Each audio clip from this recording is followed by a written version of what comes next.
오늘 우리에게 주신 하나님의 말씀은 고린도후서 8장 23절입니다. 디도로 말하면 나의 동료여, 너희를 위한 나의 동역자요, 우리 형제들로 말하면 여러 교회의 사자들이요, 그리스도의 영광이니라. 아멘. 오늘도 무더위와 싸우시다가 이렇게 주님의 전에 나오신 우리 성도님들에게 각자에게 가장 알맞는 주님의 은혜와 또 시원한 하나님의 회복이 있기를 간절히 소망합니다. 어머니가 자식을 가장 그리워할 때가 언제인가 생각을 해보면 아마 자식을 군대에 보낼 때이지 않을까라는 생각을 하게 됩니다. 최근에 기사를 보니까 얼굴 천재로 불리는 차은우 씨가 군대에 입대하는 그런 기사가 난 적이 있습니다. 한 어머니가 자신의 아들을 군대에 보내려고 마중 배웅을 나갔는데 그 아들이 눈에 보이는 게 아니라 머리를 다 깎고 다 똑같아 보이지만 그 안에서 차은우 배우의 그 모습을 보고 그 배우에게 눈길이 쏠려서 아들아, 오늘은 미안하다, 내가 너보다 저 배우가 먼저 보인다라는 말을 하면서 이런 게시글을 올린 인터넷 글을 보았습니다. 물론 이것은 예외의 상황이지만 보통 어머니는 이 아들이 아무리 머리를 깎고 다 똑같은 옷을 입고 또 똑같은 머리를 하고 있어도 자신의 아들을 알아볼 만큼 아주 유별나고 특별하게 아들을 사랑합니다. 그에 반해서 이 아버지는 좀 다르죠. 아버지는 아들에 대해서 속으로는 좋아하고 사랑하지만 그만큼 표현하지 못하고 무덤덤하게 잘 갔다 와라, 휴가 나오면 벌써 나왔냐, 들어갈 때면 잘 가라, 이런 말만 하게 됩니다. 아마 대부분의 아버지들이 아들에게 편지를 써보지 않았을 겁니다. 현대의 아버지의 역할이 아무리 아이들과 친근하게 변했다 할지라도 아들에게 편지를 쓰는 것은 참으로 힘든 일입니다. 하물며 수백 년 전에 우리나라 조선시대 때 그 아버지의 위엄이 아주 대단했을 때에 아들에게 편지를 썼던 위인이 있습니다. 그 인물은 다산 정약용 선생님입니다. 그는 전라도 강진에 유배 생활을 하고 있는데 이 유배 생활을 한 10년 정도 했을 때에 그의 아내 홍씨가 색이 바랜 명주 치마를 선물로 보내왔습니다. 그 치마는 그 아내가 결혼할 때 가져온, 시집 올 때 입고 왔던 치마였습니다. 이미 35년이 지나서 색이 다 바랬는데 그 치마를 받아 들고 정약용 선생님이 이것을 뭐를 할까, 때마침 글을 쓸 종이가 필요했는데 그 치마를 적당한 크기로 잘라서 책으로 묶었습니다. 그리고 그 책에다가 두 아들에게 보내는 편지를 썼는데 그 책의 이름을 하피첩이라고 불렀습니다. 하피는 노을빛 치마라는 뜻인데 그런 의미를 담아서 아들에게 보낸 겁니다. 총 4권의 하피첩을 만들고 남은 천이 있어서 그 천에는 딸에게 매화나무 가지에 앉은 새 2마리를 그리고 또 거기에다가 시를 적어서 이렇게 보낸 것이 이제 매조도입니다. 하피첩에는 다산 정약용 선생님이 아들을 사랑하는 이 애틋한 그 마음을 담아서 내가 아들에게 무슨 말을 해줄까 이런 고민을 하다가 금과 검을 이야기합니다. 부지런하고 검소하면 굶지도 않을 뿐더러 사람들에게 많은 존경을 받을 것이다 라는 가르침을 적었습니다. 이렇게 어머니가 오랫동안 보관해온 그 치마와 이 아버지의 글씨가 새겨진 이 책은 그 아들들에게 있어서는 부모님의 분신과도 같은 책이었을 겁니다. 근데 한국 전쟁이 일어났을 때 피난길에서 그만 하피첩을 잃어버리고 말았고 이제 50년의 세월이 지나갑니다. 근데 2004년 어느 날에 한 노인 할머니가 이 리어카 위에 이 책을 주워다 담은 겁니다. 근데 수원의 한 철거 현장에서 어떤 공사 현장에 있던 사람이 별로 역사에 대해서 관심도 없었는데, 책에 대해서 관심도 없었는데 그 책을 보고 뭔가 좀 특별한 책이다 싶어서 그 책을 자신의 폐지를 주고 이런 것들과 교환을 해서 그 책을 소유하게 됩니다. 그러고 나서 2년이 지나고 KBS의 진품명품이라는 프로그램에 그 책을 내놓습니다. 감정을 해봤는데 한 많이 받아야 10여만 원 받겠지 하고 내놓은 것이 1억 원이라는 감정 결과가 나오게 됩니다. 이 책이 바로 정약용 선생이 하피첩 원본이었다라는 겁니다. 그 후에 이 책은 여러 손을 거쳐서 2015년에 국립민속박물관이 약 7억 5천만 원에 낙찰받아서 이것이 그저 아들에게 쓴 개인적인 편지를 넘어서서 온 국민에게 알려지게 되었고 또 온 국민에게 들려주는 편지가 되었습니다. 저는 이 편지 이야기를 보면서 바울이 디도에게 쓴 편지가 이와 같다라는 생각을 하게 됩니다. 바울은 육신의 아들은 없었지만 아들과 같이 여기는 두 사람이 있었는데 바로 디모데와 디도였지요. 그래서 이 디모데와 디도는 이 바울이 혈육보다 더 귀하게 여겼는데 디도에 대해서 1장 4절에 보면 이렇게 말을 합니다. 같은 믿음을 따라 나의 참 아들 된 디도에게 편지하노니 하나님 아버지와 그리스도 예수 우리 구주로부터 은혜와 평강이 내게 있을지어다 라고 말을 합니다. 참 아들이다 라는 말을 디도에게만 유일하게 사용합니다. 바울이 디모데에게 2번의 편지를 썼고 또 그 양이 상당합니다. 그래서 디모데를 사랑하는 것을 우리는 다 잘 알고 있지만 디도도 이해 못지않게 바울의 큰 사랑을 받았던 영적인 아들이었다라는 겁니다. 근데 디도가 이렇게 어떻게 바울의 영적인 아들, 참 아들이 되었는지는 잘 알려져 있지 않습니다. 디도 정도로 바울에게 중요한 인물이었다라고 한다면 사도행전에서 그가 복음을 전하러 다닐 때에 디도에 대해서 언급할 법하지만 사도행전에 어떠한 기록도 남아있지 않습니다. 근데 다만 갈라디아서 2장 3절에 보면 그러나 나와 함께 있는 헬라인 디도까지도 억지로 할례를 받게 하지 아니하였다라고 말을 한 것을 보면 디도가 유대인이 아니라 헬라인이었다라는 것을 알 수 있고 또 바울이 어느 이방 지역을 전도하다가 그 복음을 듣고 그가 회심하여서 바울의 제자가 되었을 것이다 라고 추측을 해볼 수가 있습니다.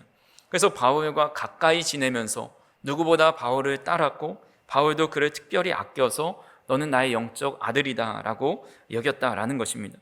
그래서 오늘 말씀을 통해서 디도가 어떻게 사도 바울의 영적 아들로 여겨질 만큼 어떤 믿음을 가지고 있었는지 또 우리는 어떤 믿음을 본받을 수 있는지에 대해서 우리가 한번 살펴보고자 합니다.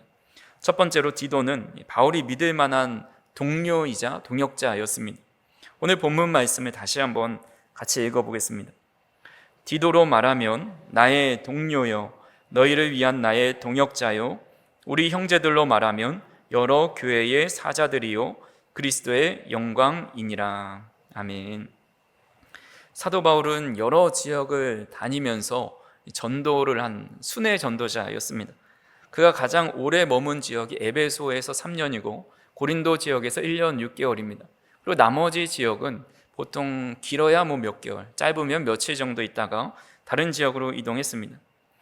바울이 그 지역에 전도를 하고 자리를 비운다는 것은 어쩌면 그가 공격당할 사람들로부터 험담을 당하다가 결국은 미움당할 그런 위치에 처할 수 있는 환경이 주어진다라는 겁니다.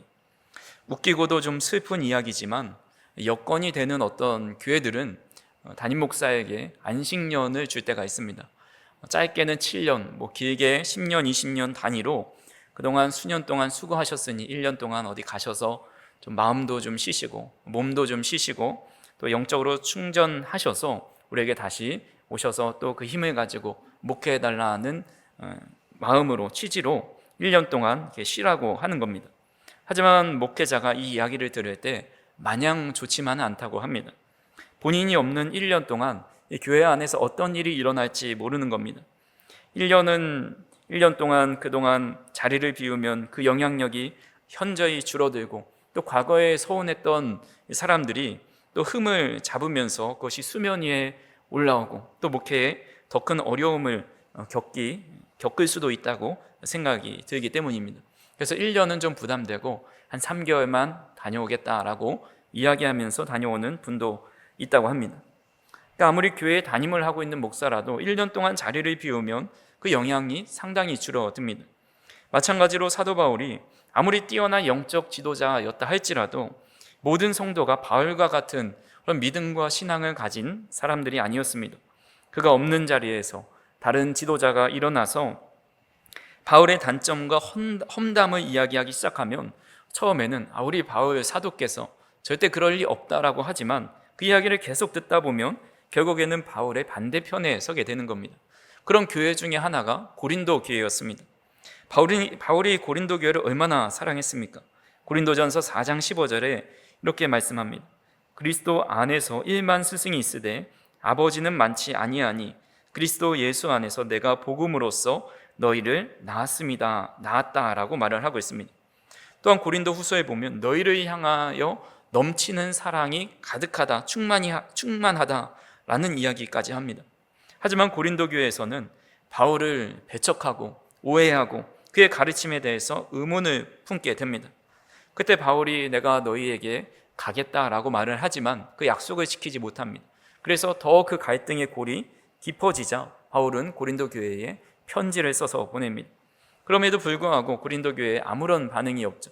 그래서 또다시 눈물을 흘리면서 눈물의 편지를 써서 보내는데 이번에는 디도를 그의 손에 편지를 들려서 함께 보내는 겁니다. 디도에게 내가 가서 나의 대변인이 되라는 겁니다. 꽤 오랜 시간 동안 디도가 돌아오지 않아 바울은 불안해했지만 결국은 디도는 좋은 소식을 가지고 옵니다. 고린도후서 7장 6절과 7절에 보시면 그러나 낙심한 자들을 위로하시는 하나님이 디도가 오므로 우리를 위로하셨으니 그가 온 것뿐 아니요 오직 그가 너희에게서 받은 그 위로로 위로하고 너희의 사모함과 애통함과 나를 위하여 열심히 있는 것을 우리에게 보고함으로 나를 더욱 기쁘게 하였느니라 라고 말씀합니다. 그러니까 고린도 교회 성도들이 바울을 향한 사모함과 애통함과 열심히 있다는 것을 보고받고 너무 기뻐한다라고 말하고 있습니다. 즉 디도는 바울을 대신해서 고린도 교회에 가서 그들과 바울 사이에 모든 오해와 이 틀어진 관계를 다시 잇는 그런 역할을 했다라는 겁니다. 이런 사명을 맡길 수 있다는 것은 디도가 바울과 깊은 신뢰와 교제를 나누고 있고 바울이 자신의 등을 맡길 만큼 믿을 만한 사람이었다라는 겁니다. 만약 디도가 바울에게 악한 감정을 품고 있어서 정말 그곳에 가서 그의 험담을 더 했다면 아마 이 고린도 교회와 바울의 사이는 다시는 이어질 수 없을 정도로 틀어졌을 겁니다. 이 동료라는 말을 헬라어로 보면 코이노스라고 합니다. 이것은 코이노니아에서 변형된 말입니다. 우리가 잘 알고 있듯이 코이노니아는 교제, 친교, 친밀한 연합을 의미합니다. 즉 동료는 단순한 친구를 넘어서서 이 삶을 서로 나누는 자, 또 고난을 함께 나누는 깊은 관계를 의미합니다. 바울은 디도를 단순한 전달자나 일꾼, 일반적인 제자를 넘어서서 같은 영적인 동반자로 여겼다라는 겁니다. 또한 동역자라는 말을 하는데 함께 일하는 자, 협력자라는 뜻입니다. 디도는 바울이 함께 사역을 실현해 나가는 실행 파트너, 실제 손과 발이 되어서 움직여줄 협력 관계로 여겼다라는 겁니다. 그래서 디도는 바울의 마음과 또 복음을 함께 짊어진 진정한 동역자였다라는 것이죠. 그래서 저와 우리 성도님들도 누군가의 디도가 되어 주어야 합니다. 코이노니아, 교제와 나눔과 친밀한 연합을 할 수 있는 그런 동료가 되어야 하고 누군가의 손과 발이 되어서 함께 움직여주는 동역자가 되어 주어야 한다라는 겁니다. 바울과 고린도 교회 사이를 이어준 디도와 같이 오늘날도 교회 안에서 성도와 성도 사이를 이어주어야 하고 또 가정에서 틀어진 가족과의 관계를 이어주고 사회에서 어그러지고 상처난 관계 사이에도 디도와 같은 사람이 필요하다라는 겁니다. 우리 고린도후서 5장 18절을 같이 한번 읽어보겠습니다. 모든 것이 하나님께로서 났으며 그가 그리스도로 말미암아 우리를 자기와 화목하게 하시고 또 우리에게 화목하게 하는 직분을 주셨으니 주님은 우리 모두에게 화목하게 하는 직분을 주셨다라는 겁니다. 그래서 저와 우리 성도님들이 디도와 같이 평화의 사자, 또 서로를 화목하게 하고 평안하게 하고 어디를 가든지 서로에게 협력을 하고 또 서로의 손과 발이 되어주는 저 우리 성도님들이 되기를 간절히 소망합니다. 두 번째로 디도는 여러 교회의 사자였다라고 말씀합니다. 본문에 나온 사자라는 말은 보냄을 받은 자라는 뜻을 가지고 있습니다. 우리 보냄을 받은 자라는 뜻을 가진 또 다른 직책이 있죠. 바로 사도입니다. 사도의 뜻이 보냄을 받은 자라는 뜻인데 당시의 사도는 예수님의 직계의 제자들을 칭하였기 때문에 사도라 부르지 않고 사도에 준하는 사자라는 표현을 디도에게 한 것입니다. 디도는 바울이 필요할 때 어디든지 가서 그 사명을 잘 감당했기 때문입니다. 앞에서 우리가 살펴봤듯이 고린도 교회에 가서 갈등의 중재자, 또 편지의 전달자가 되어서 바울 대신에 일정 기간 동안에 고린도 교회의 영적 지도자 역할을 잘 감당했습니다. 또한 디도서 3장 12절에 보시면 내가 아데마나 두기고를 내게 보내리니 그때 내가 급히 니고볼리로 내게 오라. 내가 거기서 겨울을 지내기로 작정하였노라 라고 말을 합니다. 내가 급히 니고볼리로 오라고 말을 합니다. 바울이 겨울이 지나기 전에 내가 여러 가지를 계획할 때 내가 필요하니까 이 사역을 같이 계획하자라고 부르고 있는 겁니다. 그리고 무엇보다 바울이 디도를 그레데에 남겨두어서 각 성의 장로를 세우게 하는데 문제는 이 그레데가 그렇게 만만한 지역이 아니었다라는 겁니다. 당시 그레데인들은 어떤 사람들이었는지 디도서 1장 12절에 이렇게 말씀하고 있습니다. 그레데인 중에 어떤 선지자가 말하되 그레데인들은 항상 거짓말쟁이며 악한 짐승이며 배만 위하는 게으름뱅이라 하니. 그레데인 중에 어떤 선지자라는 사람은 헬라의 철학가였던 에피메니데스라는 사람을 가리킵니다.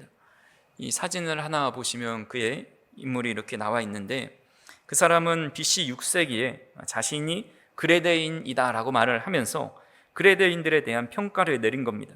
그레데인 사람들은 항상 거짓말쟁이고 악한 짐승이고 배만 위하는 게으름뱅이다라고 평가를 한 겁니다. 근데 어떤 사람은 그레데인이 거짓말쟁이라고 했는데 그러면 그 말을 했던 에피메니데스도 거짓말쟁이가 아니냐, 그 한 말이 거짓이다라고 말하기도 합니다. 하지만 역사적으로 그레데 섬은 이 범죄자를 유배하는 섬으로 알려져 있습니다. 과거 우리나라도 제주도가 대표 유배지 중에 하나였죠. 이 고려의 충신 삼벌초나 또 조선 후기 학자 이익, 또 의병장, 김덕령 등이 또 왕족의 죄수들이 정치범들이 유배되는 경우들이 많이 있었습니다. 근데 그레데의 소수가 아닌 범죄자들이 많이 유입되다 보니까 사람들이 전반적으로 너무 쉽게 거짓말을 하는 겁니다. 그래서 그레데라는 말에 거짓말하다라는 그레티조라는 단어가 파생되었다고 합니다. 섬에는 원래 맹수가 없었는데 악한 짐승인 주민들로 채워집니다. 또한 그들은 게으름뱅이였는데 노동을 싫어하고 편안함만을 추구하는 영적 나태함을 포함해서 쾌락과 자기 만족을 우선시하는 그런 삶을 사는 사람들이 바로 그레데 사람들이었다라는 겁니다. 또한 그들의 믿음도 진실되지 않았습니다. 우리 디도서 1장 16절에 보니까 그들이 하나님을 시인하나 행위로는 부인하니 가증한 자요 복종하지 아니하는 자요 모든 선한 일을 버리는 자니라 라고 말씀하고 있습니다. 하나님을 믿지만 말로만 시인하고 행위는 전혀 믿지 않는 사람들이었다라는 겁니다. 이 외에 거짓 교사들, 이단들 참 많이 있었습니다. 바울이 디도를 왜 그곳에 보냈는지 5절에 이렇게 말씀합니다. 같이 한번 읽어보겠습니다. 내가 너를 그레데에 남겨둔 이유는 남은 일을 정리하고 내가 명한 대로 각 성에 장로들을 세우게 하려 함이니. 바울이 디모데에게 남은 일을 정리하라 합니다. 이 남은 일은 단순히 교회를 보수하고 조직을 정비하라는 것이 아닙니다. 거짓 가르침들, 또 잘못된 신앙생활, 무너진 윤리와 질서를 복음으로 다시 한번 세우라는 것입니다. 당시 그레데 교회 안에는 겉으로는 하나님을 믿는다 하면서도 삶에서는 거짓과 탐욕, 또 음란과 나태함이 그대로 남아 있었기 때문에 바울은 그런 교회를 디도가 개혁해주고 다시 온전히 세우기를 원했던 것입니다. 또 한 가지 부탁한 것이 있는데 각성의 장로들을 세우라는 것입니다. 디도는 그레데 전체의 각 지역, 각 교회의 영적 지도자를 세우는 역할을 맡았다라는 겁니다. 우리가 다 읽어보진 않겠지만 디도서 1장 6절부터 9절에 보면 장로의 자격에 대해서 이야기합니다.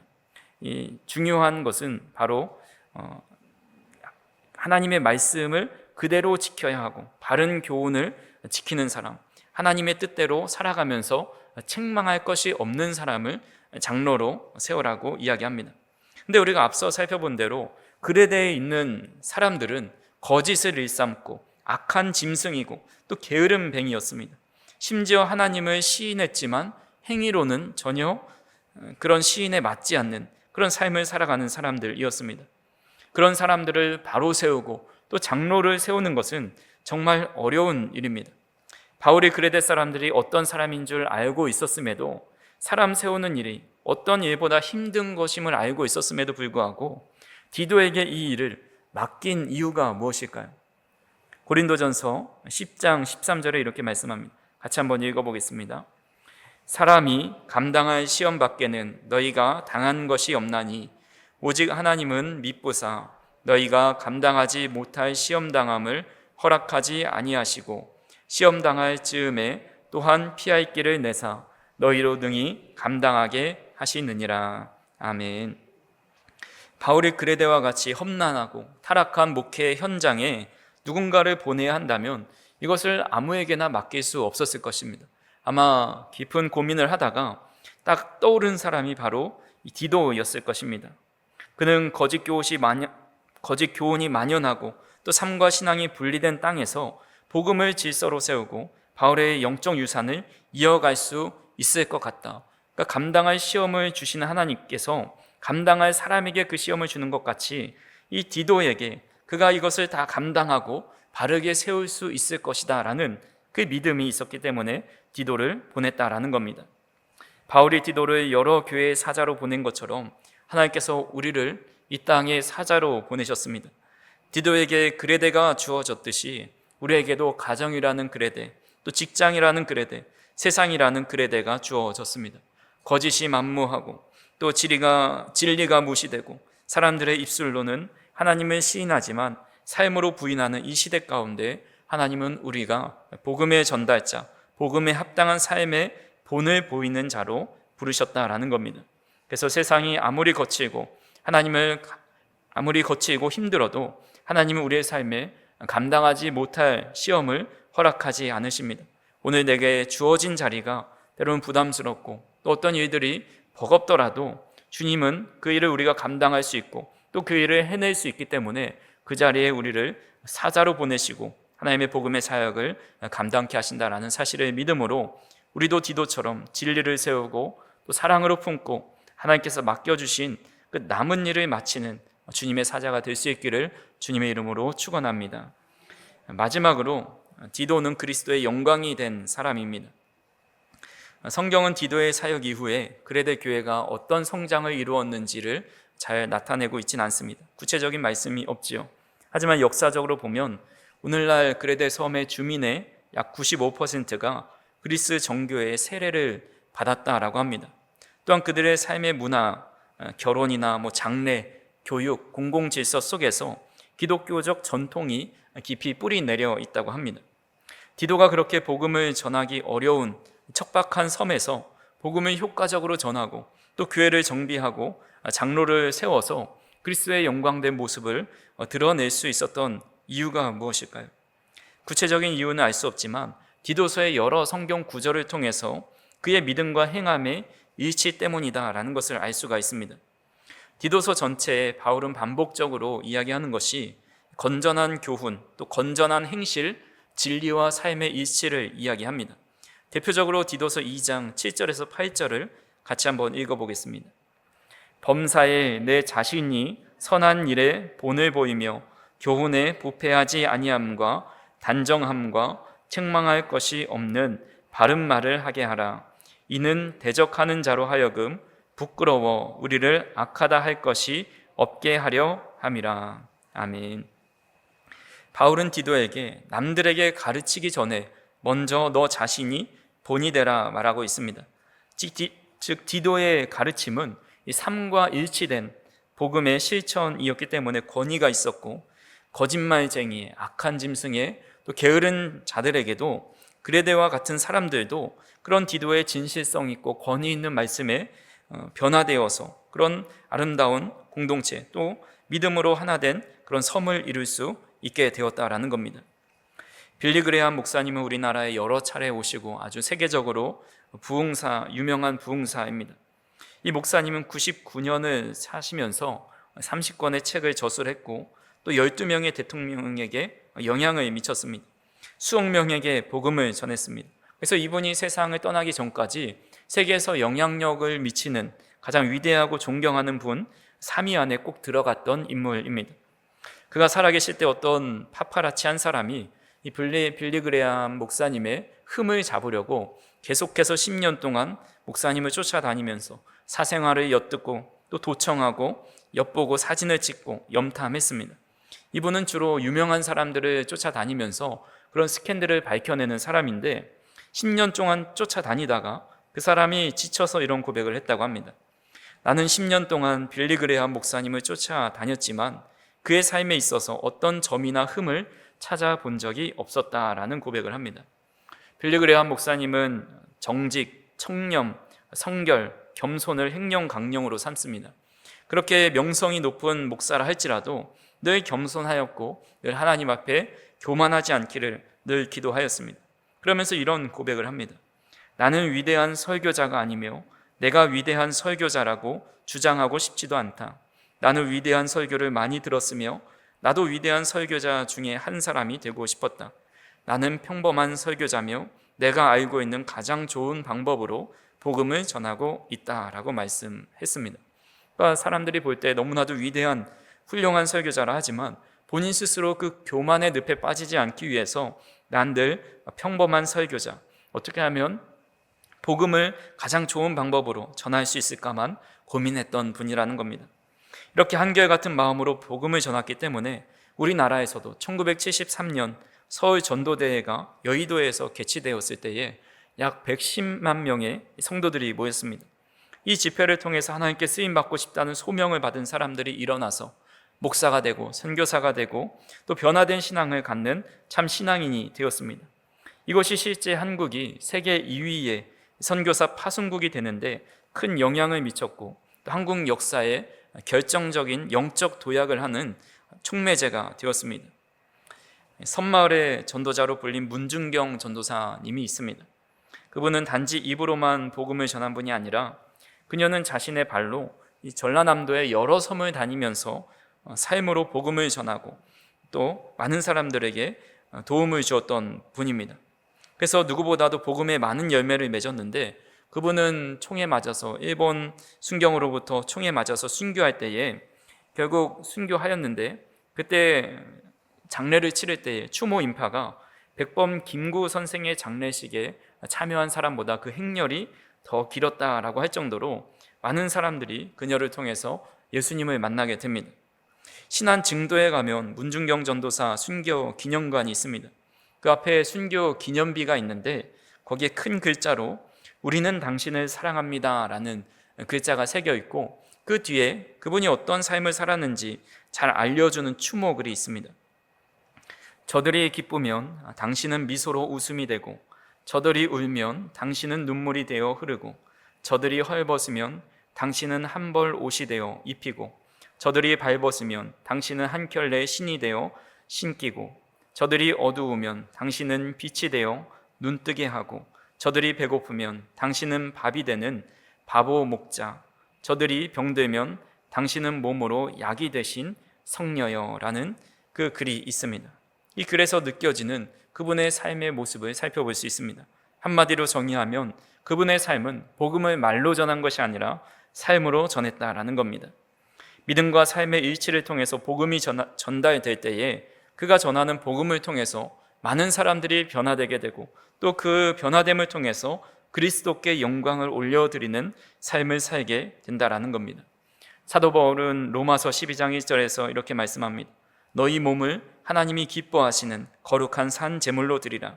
이는 너희가 드릴 영적 예배니라 라는 말씀을 합니다.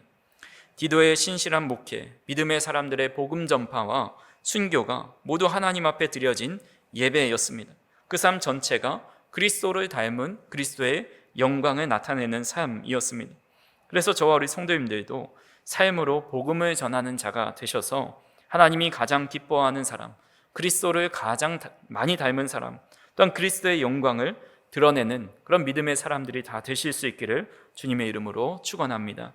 사랑과 은혜가 풍성하신 하나님 아버지, 오늘도 디도의 삶을 통해서 복음이 단지 말이 아니라 삶으로 드러나야 함을 함께 깨닫게 하여 주시니 감사를 드립니다.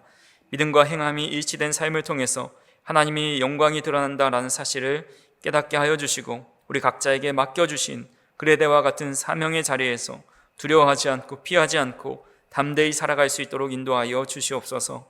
거짓과 타락이 가득한 세상 속에서도 진리로 바로 설 수 있도록 인도하여 주시옵고 기도처럼 믿을 만한 동역자 또 화목하게 하는 사자가 될 수 있도록 인도하여 주시옵소서.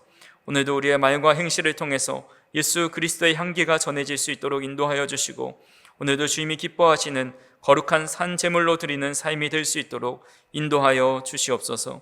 그리하여 우리를 통하여 부족하고 연약한 자들을 통하여 존귀하고 영화로우신 그리스도의 영광을 나타내는 믿음의 사람들이 다 될 수 있도록 인도하여 주시옵소서. 사랑하는 성도님들 어디에 있든지 무엇을 하든지 주님의 영광을 드러내는 삶을 살 수 있도록 인도하여 주시고 성령 하나님께서 늘 동행하심으로 믿음의 걸음을 한 걸음 한 걸음 걸어갈 수 있는 우리 모든 성도님들 될 수 있도록 인도하여 주시옵소서. 예수님의 이름으로 기도하옵나이다. 아멘.